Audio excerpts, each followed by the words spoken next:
Sashen Hausa na BBC ke fatan kun wayi gari lafiya a shirinmu na karfe 6:30 agogon Najeriya da Nijar, 5:30 kenan agogon GMT da Ghana.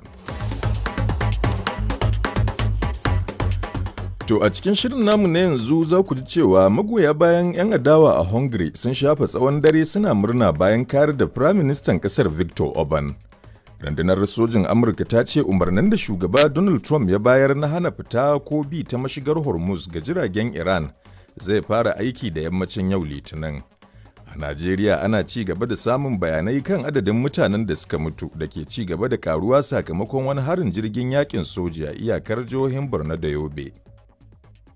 Zai yi alkali masu gari saboda mutanen sun ji munanan rauni, akwai waɗanda sun karye a cinya, wasu akwai kula na wuta da sauransu. Mutanen ƙauyuka ne saboda da yawa mutane ma suna iya cewa yan uwansu ne, wasu ma sanannun mutane ne waɗanda suke wannan yanki. A jamhuriyar Nijar kuwa gwamnatin mulkin sojin ƙasar ce yake kira ga dukkan kafafen watsa labarai da masu fafutuka a yanar gizo wato a shafukan intanet da su haɗa kai wajen kare ƙasarsu. Su ɗora shirye-shirye waɗanda za su sa kowa ya so ƙasar shi, kowa ya sa a matsayin shi na ɗan ƙasa yana da gudunmawa da zai ba ƙasa. Gudun a yi musu bori a yi musu ature sai suka hiddo da wanga salo a yi amfani da 'yan jarida su ci gaba da tallata abubuwan da babu gaskiya a cikinsu.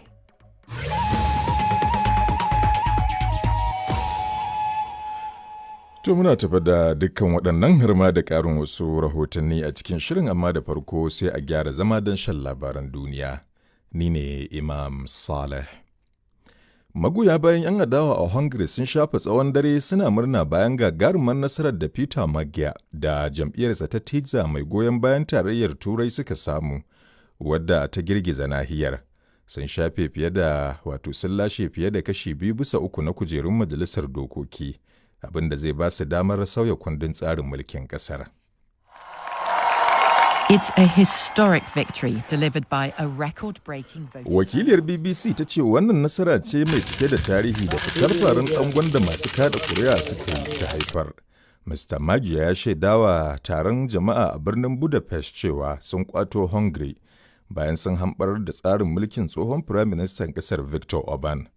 Ya kuma ce ƙasarsa ta zama abokiyar tarayyar Turai da kuma ƙungiyar tsaro ta NATO, sannan ya yi alkawarin gudanar da miƙa mulki cikin lumana.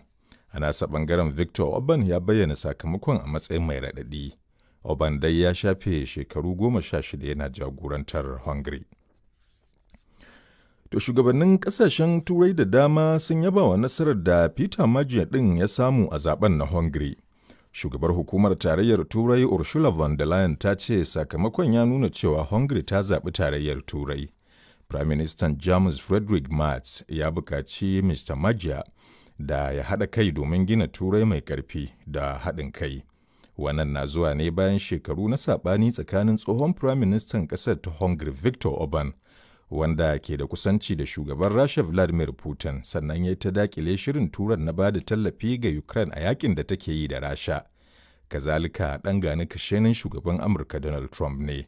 Shugaban Ukraine Volodymyr Zelensky ya mai da martani inda ya nuna cewa a shirye ƙasarsa take ta yi aiki da Hungary domin amfanin juna. Firaministan Poland Donald Tusk ya bayyana nasarar Mr. Magyar ɗin a matsayin abar burgewa. Yana maimaita taken magoya bayansa da suke cewa Rasha ta tattara yanata ta koma gida. Rundunar sojin Amurka ta ce umarnin da shugaba Donald Trump ya bayar na toshe mashigar Hormuz ga jiragen da ke fita ko zuwa Iran zai fara aiki da yammacin yau Litinin agogon Iran ɗin. Shugaban ya sanar da matakin ne bayan tattaunawa da Iran ta gaza cimma yarjejeniya don kawo ƙarshen rikicin da kuma buɗe wannan muhimmiyar hanyar kasuwanci ga duniya baki ɗaya. Brent crude has jumped just over $102 a barrel. Wakiliyar BBC ta ce jim kaɗan da wannan sanarwa ta Donald Trump farashin ɗanyen mai na Brent ya yi tsallen baɗake inda ya haura dala 200. Mr. Trump ya ce matakin zai ƙara zama matsin lamba ga Iran domin sake buɗe mashigar ta Hormuz. Shugaban Majalisar Wakilan Iran ɗin Muhammad Bagher Ghalibaf ya ce ko a jikinsu wai an yaƙushi kakkausa. Ana ta ɓangaren rundunar juyin juya halin Iran ta IRGC ta ce za ta kai hari kan duk wani jirgin ruwan sojin Amurka da ya doso inda mashigar take. Ta kuna shan labaran duniyar ne daga nan sashen Hausa na BBC. An sake samun hare-haren Rasha a Ukraine bayan karewar wa'adin tsagaita wuta da aka ayyana domin bikin Easter na Orthodox a ƙarshen ranar Lahadi. Rahotanni sun ce an ji ƙarar fashe-fashe a yankunan Sumy da Dnipropetrovsk da kuma Kirovrad.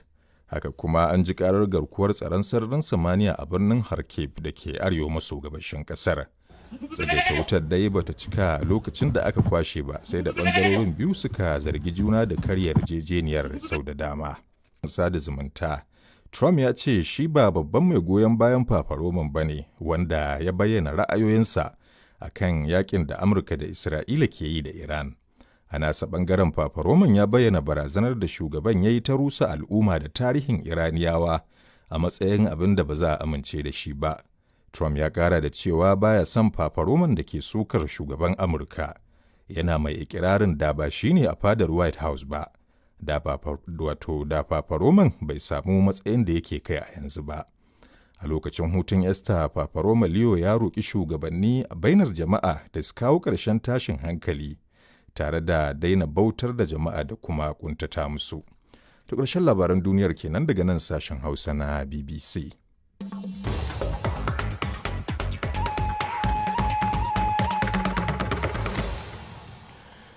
To yanzu kuma sai rahotanni kamar yadda watakila aka ji a labaran duniya magoya bayan 'yan adawa a Hungary sun shafa tsawon dare suna bukukuwa bayan gagarumar nasarar da Peter Magyar da jam'iyyarsa ta Tiza suka samu a zaben kasar.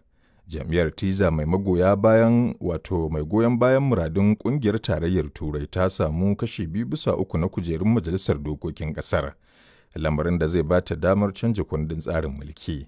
Mr. Magyar ya yi jawabi ga ɗimbin magoya bayansa a birnin Budapest, inda ya ce sun kwato 'yancin Hungary ta hanyar kawar da gwamnatin Prime Minister Viktor Orban. Ga rahoton Badamasi Abdulkadir Mukhtar. Mr. Magyar ya shaidawa magoya bayan nasa cewa da wannan nasara, Hungary za ta koma yadda take a baya a matsayin babbar kawa ga kungiyar tarayyar Turai da kuma kungiyar tsaro ta NATO. Ya sha alwashin aiki tukuru don tabbatar da ganin an kammala dukkan matakan karɓar mulki lami lafiya. Tuni dai Viktor Orban ya kira Peter Magyar ta waya tare da taya shi murnar nasara a zaben, sannan kuma ya yi jawabin karɓar kaddara ga 'yan jam'iyyarsa da ta sha kayi. A gefe guda kuma 'yan adawa ne suka shiga shagulgula da murnar wannan nasara, inda suka shafe dare suna kaɗe-kaɗe da raye-raye. Wannan dai gagarumar nasara ce ga jam'iyya mai ra'ayin 'yan mazan jiya da aka kafa ta shekaru 2 da suka gabata. Mr. Orban, wanda abokin ɗasawar Donald Trump da kuma Vladimir Putin ne, ya bayyana rashin nasarar tasa a matsayin abin bakin ciki. Ya dai shafe shekaru 16 yana jin ragamar gwamnatin ƙasar. To a gaida Badamasi Abdulkadir Mukhtar da wannan rahoto da ya haɗa mana. Idan muka je Najeriya kuwa ana ci gaba da samun bayanai daga jihohin Borno da Yobe inda adadin waɗanda suka mutu ke ci gaba da ƙaruwa. Sakamakon wani harin jirgin yakin soji da aka kai iyakar jihohin biyu. An kai harin ne kasuwar Jilla da ke kan iyakar ƙananan hukumomin Gubiyo a jihar Borno da kuma Gaidan a jihar Yobe, inda mazauna yankunan suka ce har yanzu ba iya tantance adadin waɗanda suka mutu ba.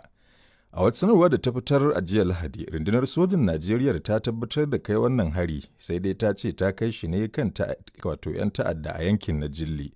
Amma ba ta tabbatar ko ya ritsa da fararen hula da ke cin kasuwa a yankin ba. Ga rahoton Zubairu Ahmad. alƙalumman waɗanda suka mutu a yankin na Jalli Maram na ci gaba da karuwa. Mazauna garuruwan iyaka da Jalli Maram sun tabbatar min da cewa adadin waɗanda suka mutu ya kai 200, duk da ba a tabbatar da wannan adadi ba a hukumance. Duk da cewa samun cikakkun bayanai daga yankin na da wahala saboda nisa da rashin sadarwar wayar tarho. Kasuwar ta Jalli ta shahara ne kuma tana ci mako-mako a kowace ranar Asabar, inda ake hada-hadar abubuwa da dama da suka hada da kayan abinci. Ga ƙarin bayanin da wannan mazaunin jihar Yobe da ke kusa da inda lamarin ya faru ya yi min. Ana saka da cin kasuwa can yankin Jilli waɗanda alƙaluma sun fito mabambanta, gwamman mutane sun rasu. Zuwa yanzu ko kun samu kamar bayanin adadin waɗanda suka mutu haka? Hukumance ba a iya tantancewa ba, saboda dalilin shine mutane da suka tsinci kansu a cikin wannan hali kowa yana kokarin ya tsira da rayuwarsa ne. Wani zai ce mutane sun fi 50, wani zai ce ya ga gawawwaki sun kai adadi fiye da 50 din ma, to tabbacin dai cewa ga alƙalma kaɗa din zai yi wahala a daidai wannan lokaci. Mun je mun zanta da waɗannan mutane da suka ji rauni. Zai yi alƙalma su ƙaru saboda mutanen sun ji munanan rauni. Akwai waɗanda sun karye a cinya, wasu akwai kula na wuta da sauransu. Saboda haka ko a wannan asibitin akwai gawa guda ɗaya da na gani wanda ke cewa akan hanya ne kafin a zo da shi nan asibiti ya rasu akan hanya. Mutanen ƙauyuka ne saboda da yawa mutane ma suna iya cewa yan uwansu ne, wasu ma sanannun mutane ne waɗanda suke wannan yanki na jillidin da suke cinye da sauran ƙauyuka da suke wannan yanki. Kazalika na tattauna da dagacin garin Gaidam wanda ya ce harin ya shafi maza da mata da ma yara ƙanana. Ariyan akwai boundary ga gefe da Borno, gefe da Yobe. Amma kasuwan ainihin inda ya faru ainihin gindin Borno ne. Sun je cin kasuwa sai abu ya faru. Waɗanne mutane ne ya fi shafa? Yanzu ai fararen fulan ne ya shafa abu wanda sun je cin kasuwa ya fi mutum da jikin dansa a kai. Mata ne da yara haka ko maza ne, ya wani bayani za ka yi akan waɗanda suka mutun? Ne akwai matan, akwai fulan, akwai yara. Cikin kasuwa ne abin ifila ya same su da su. Suna cin kasuwa muna hade-hade kamar haka. Kamar wani hali sauran jama'ar da suke ciki yanzu? Kowa hankali zai tashi su wajen da ba waya da sauransu din aika sai sun dawo abubuwan ko wanda sun ɗauki da zaune ko sun yi kira sun dawo da bayanan mun samu karin bayani sai mu yi masa karin bayani. To sai dai a cikin wani bayani da rundunar sojan Najeriya ta fitar ta tabbatar da kai hari akan waɗanda ta kira 'yan ta'adda a yankin Najelli, amma ba ta tabbatar da kai wa kasuwa hari ko kashe fararen hula ba. Ƙungiyar kare haƙƙin ɗan adam ta Amnesty International ta yi Allah wadai da wannan harin da ta ce ya kashe fararen hula akalla 100 a ƙauyen, inda ta ce shaidu sun tabbatar mata cewa jiragen yaƙi 3 ne suka jefa bama-baman, abinda ta kira wanda ba za a lamunta ba, tare da neman a gudanar da bincike akan lamarin. Wannan dai shine hari na 13 da sojojin ke kuskuren kai wa fararen hula a Najeriya, inda na baya-bayan nan ya afkawa al'ummar karamar hukumar Silami a jihar Sokoto, sai kuma a watan Disamban shekarar 2023 da wani harin kuskure na jirgi maras matuƙi da sojojin ƙasar suka kai a garin Tudun Biri a jihar Kaduna ya kashe gomman mutane. Zubairu Ahmad, BBC Hausa, a Abuja, Najeriya. To har yanzu dai a Najeriya wasu mazauna ƙauyukan ƙaramar hukumar mulki ta Bukuyum da dama a jihar Zamfara sun koka tare da neman agajin hukumomi bayan wani hari na baya-bayan nan da 'yan bindiga suka kai ya yi sanadin mutuwar akalla mutane 23. Wani al'amari dai na zuwa ne a daidai cikar wa'adin da wasu 'yan bindiga a jihar Katsina suka bawa al'ummar ƙaramar hukumar Kankiya da suka yi masa shanu 700 da tumaki 1000 ko kuma su kai musu hari. Ga rahoton Abdu Halilu. A game da wannan hari na jihar Zamfara a ƙauyuka da dama na ƙaramar hukumar Bukuyum, na ji ta bakin wani mazaunin yankin wanda kuma saboda yanayin tsaro bai raba na ambaci sunan shi. An ɗauko mutum biyu cikin ruwa sannan an kashe mutum 22. Kaga an ka haɗa da na cikin ruwa nan sai ka haɗa min sun tashi da 3. Yanzu haka da can ƙurha, rahin maiki, ruwan na gundi, yashi, ruwan jema, bunƙasau, abari, balala, dangazau, bangana, mahara, da nan mutane na hammasa ma nan bukuwan ciki. A wane hali ake ciki a wannan ƙauyuka da ka zana mini? Ƙauyukan nan gaba ɗayanta wallahi babu kowa yanzu da mata da maza, wasu masama, wasu nan bukuwan haka na ake gaba ɗaya wallahi. Ana halin bala'i ba ƙarami wallahi saboda an ba hukuma ta ɗau abin nan da gaugawa ba wallahi tallahi babu magana noma yanzu. Wannan gwamnati to muna kuka gari ta don Allah don annabi ta ji tsoron Allah don Allah ta taimaka mana ta kawo mana agaji don Allah. Ta bangaren barazanar da 'yan bindiga suka yi a karamar hukumar mulki ta Kankiya a jihar Katsina, ga abin da wani mazaunin yankin da shi bai amince ba na faɗi sunan shi ke cewa. An yi sasanci gaskiya ne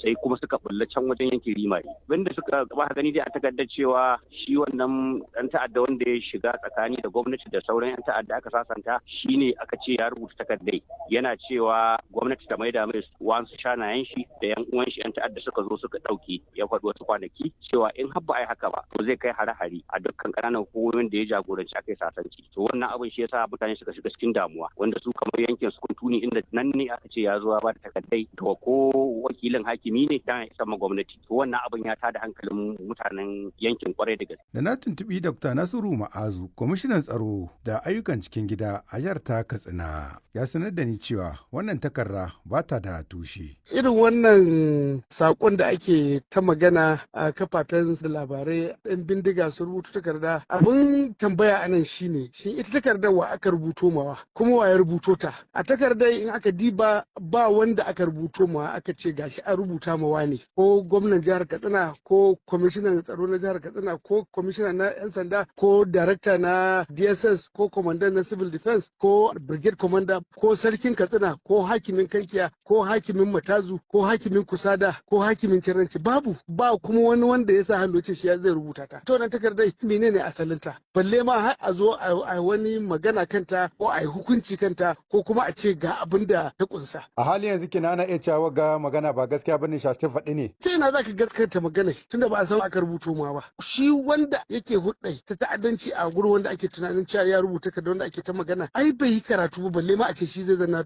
ya rubuta takardar ta. Game da wannan barazana yanzu kamar akwai ku daga naku bangare wasu matakai da kuke shirin. To ai mu daman kullun cikin barazan ta'addanci muke a nan bangaren kuma kullun cikin ɗaukar mataki muke. Tuni dai lamuran tsaro a arewacin Najeriya suka zama wani karfen kafa da ya addabi jama'a a faɗin yankin baki ɗaya. Wannan kuma duk da ƙoƙarin da gwamnatocin jihohi da na tarayya ke cewa suna yi a kan lamarin. Abda Halilu, sashen Hausa na BBC daga Abuja, Najeriya. To a Najeriyar har ma da jamhuriyar Nijar yanzu haka agogo na cewa karfe 7 ne saura minti 14. Imam Saleh ke gabatar muku da wannan shiri daga nan sashen Hausa na BBC.